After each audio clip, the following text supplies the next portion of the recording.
नमस्कार दोस्तों, आपका स्वागत है आपके अपने YouTube channel Vidhi judicial academy में। मेरा नाम है Vijendra Verma and I am the director founder of the Vidhi judicial academy. We provide coaching for the judicial services exams and through this video we are trying to reach out you to provide you full professional exam oriented coaching for the judicial services, and that is free of cost. And in this video we are going to cover section 10 and 11 of the BNS 9 को आने से पहले I would like to teach you first section number 10, क्योंकि उसमें थोड़ा सा झोल पड़ेगा आपको। तो मैं चाहता हूं पहले आपको सेक्शन नंबर 10 कराना। तो this is section number 10, important for your prelims. Again set 6 to 14, 6 to 13, 6 से लेकर 13 तक के जितने भी सेक्शंस हैं, these are important for your prelims, but not you should not forget these sections. Number भूल जाओ एक और चल जाएगा। सेक्शन नंबर 10 देखिए क्या कहते हैं। इन ऑल केसेस, कौन से केसेस में, in which judgment is given that a person is guilty of one of several offences specified in the judgment but it is doubtful of which these offences he is guilty. देखो जनाब, रिया कह रही है क्या हुआ, question कहाँ है रिया का?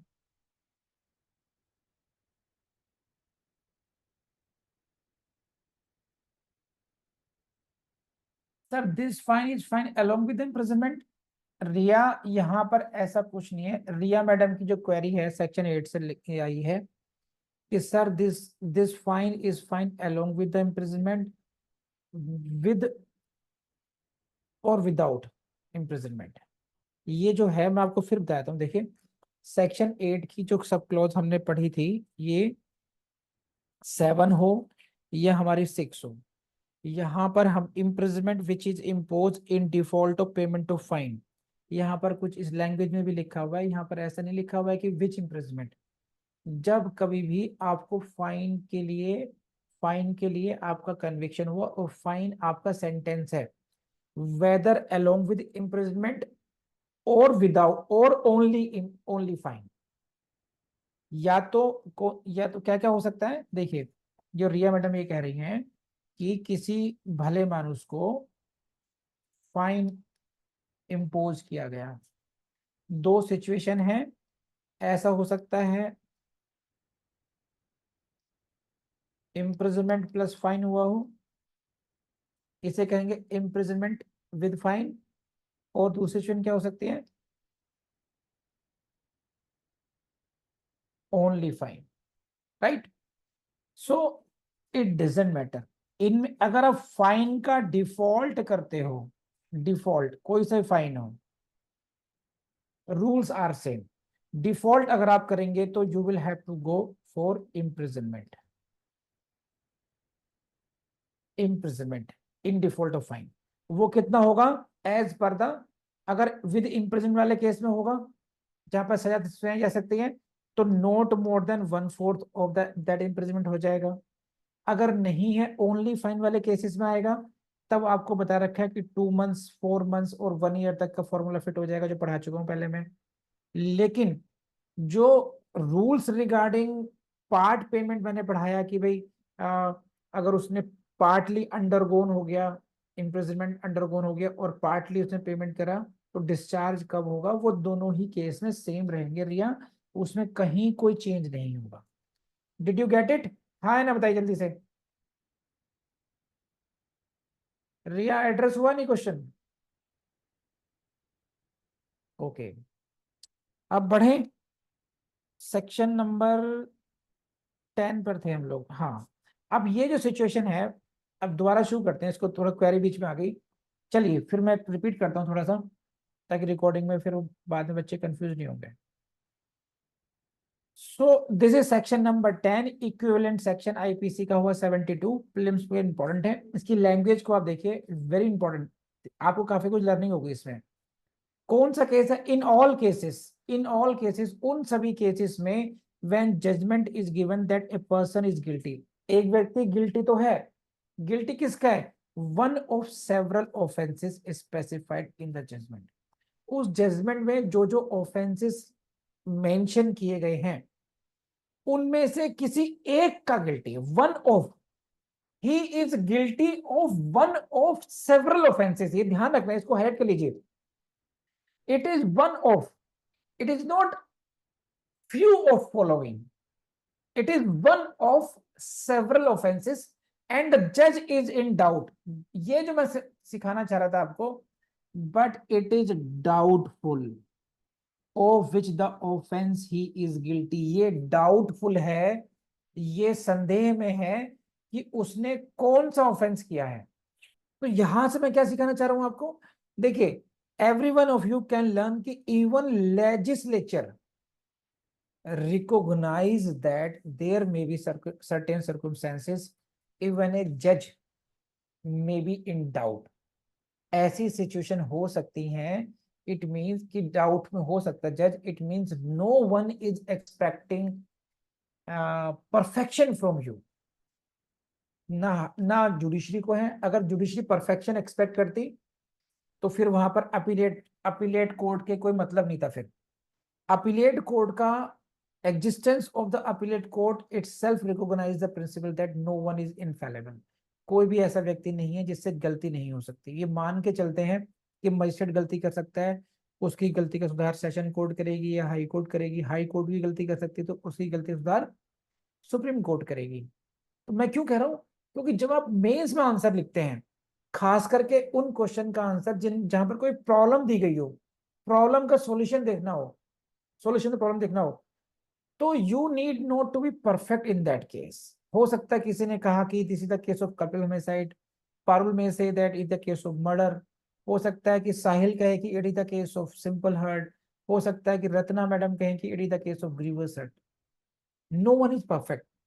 What will be seeing, how do you justify your answer, आप लिखते कैसा हैं और वो आप उसके रीजनिंग क्या देते हैं, दैट इज इंपॉर्टेंट। तो रीजनिंग में भी, माई रीजनिंग में भी डिफरेंट फ्रॉम यू। तो इन केस ऑफ लॉ हमें ये सीखना चाहिए कि हम गलत हो सकते हैं and that is not bad, that is recognised by the legislature. Sometimes it may happen कि इट मे बी डाउटफुल, कि नहीं समझ में आ रहा है कि ऑफेंस नंबर 1 क्या है, ऑफेंस नंबर 2 क्या है, ऑफेंस नंबर 3 क्या है, 4 क्या है। इनमें से एक ऑफेंस तो पक्का किया है इसने, अब ये कौन सा ऑफेंस माना जाए ये मुझे डाउटफुल हो रहा है इसमें। तो अगर स्पेसिफिकली मेंशन्ड है जजमेंट में, तब पनिशमेंट कौन सा होगा, ये रहा आंसर उसका। यहां से क्वेश्चन प्रीलिम्स में आएगा आपसे। कहाँ गए कर्सर, अरे, the offender shall be punished for the offense for which lowest punishment को highlight कीजिए, write down prelims is provided if the same punishment is not provided for all। अगर सबका सेम पनिशमेंट नहीं है, इन दैट केस आपको उसको punishment कितना मिलेगा, lowest punishment shall be awarded in this case. तो सपोज कीजिए offence number 1, see the screen, कहाँ गई स्क्रीन, ये रही है। Offense number 1 is punishable with 1 year. Offense number 2 is punishable with 2 years.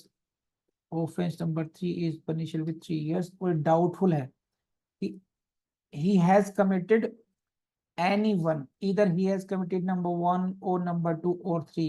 Then in that case, lowest punishment shall be awarded only, not the highest. Why? In case of doubt, benefit always goes in favour of the accused, हमेशा एक संदेह का लाभ हमेशा accused को मिलेगा। Beneficiary जो provisions है उनका सारा लाभ एक्यूज को मिलना चाहिए, यही हमारी क्रिमिनल जुरिस्प्रूडेंस है। इसीलिए in keeping in view that he can be awarded only for the punishment of 1 year, not more than that. कर लेंगे। Now come to next section, this is section number 11, बहुत इंपॉर्टेंट है prelims के point of view से। Solitary confinement, section 11 BNS, ये था 73 में। Multiple times only marginal note से क्वेश्चन पूछा जाता है कि सोलिटरी कंफाइनमेंट कहां पर डिफाइंड है, in which section solitary confinement is defined, it is section number 11। कर लेंगे, प्रीलिम्स लगाइए यहाँ पर। सोलिटरी कंफाइनमेंट जिनको नहीं पता हो उसको कहते हैं कि सोलिटरी कन्फाइनमेंट का मतलब है कि अकेला कर देना, एकांत में, एकांत कारावास समझ लीजिए। तो एक व्यक्ति क्या होता है, देखो इस तरीके से कुछ मैं आपको दिखा सकता हूं कि ये हुई आपकी सेल एक, और यहां पर दुनिया भर की भीड़ है, ठीक। और एक अलग से बना दिया गया है सेल, उसमें केवल एक व्यक्ति को रखा गया है। तो इट विल बी कॉल्ड, अगर if someone is kept alone, he it is called solitary confinement. तो under which section solitary confinement is given, this was section 11 BNS और section 73 IPC, you can say, यहां से question आएगा। अब now इसमें क्या होता है कि सोलिटरी, एक तो क्वेश्चन यहीं से आता है सोलिटरी कन्फाइनमेंट का सेक्शन कौन सा है, फिर आता है कि कितनी ड्यूरेशन का। देखिए एक साथ आप बहुत दिन तक अकेले रहेंगे तो पगला जाएंगे, तो इसलिए प्रोविजन बनाए गए हैं कि आपको एक फिक्स ड्यूरेशन फिक्स कर देगी कि उससे ज्यादा किसी को भी सोलिटरी कन्फाइनमेंट में ना रखा जाए। And for that purpose please read this section number 11, क्या कहता है,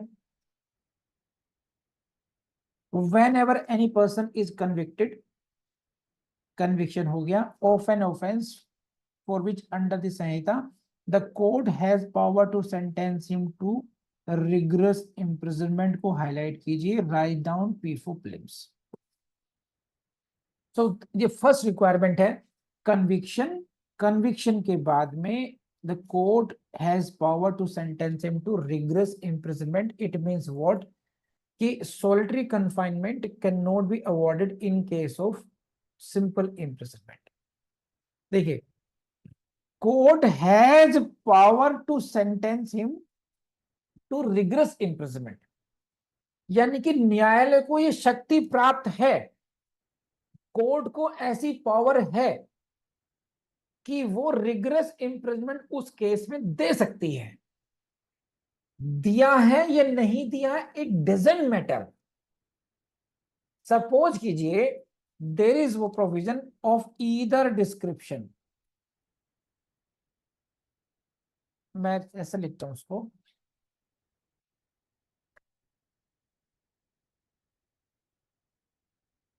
पनिशमेंट क्लॉज क्या कहती है, पनिशमेंट क्लॉज ये कहती है, सपोज कीजिए कि डॉट डॉट डॉट